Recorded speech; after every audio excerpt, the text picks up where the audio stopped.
आज आमच्या जनता दरबारामध्ये नळपाड्याचे शेकडो नागरिक हे या ठिकाणी आले होते।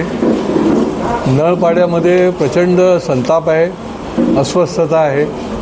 गोरगरीब झोपडपट्टीवासियांना त्या ठिकाणी सर्वेक्षणाच्या नावाखाली त्यांची मान्यता नसताना देखील जोर जबरदस्ती करण्याचा प्रयत्न केला जातो आहे। अशा प्रकारचं त्यांनी या ठिकाणी त्यांची तक्रार माझ्याकडे दिली। त्या ठिकाणी निळकंठेश्वर सहकारी आणि ओम काली सहकारी संस्था या दोन संस्थांच्या माध्यमातून हे काम चालू आहे।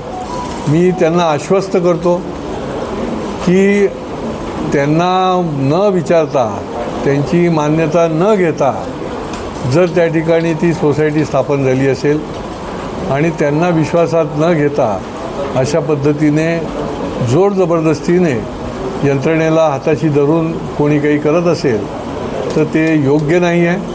शेवटी या ठिकाणी या राज्यामध्ये हे कायद्याचं राज्य आहे आणि त्याच्यामुळे त्यांना जी न्याय्य आहे त्यांच्या बाजूने त्याच्याकरता त्यांना मी निश्चितपणे सहकार्य करेन, त्यांच्या पाठीशी निश्चितपणे राहीन आणि त्या दृष्टीने मी संबंधित SRAच्या अधिकाऱ्यांशी पण चर्चा केली आणि त्या अनुषंगाने कायद्याने आणि न्यायाने त्या ठिकाणी काम करण्याच्या बाबतीमध्ये मी त्यांच्याबरोबर निश्चितपणे आग्रही आहे।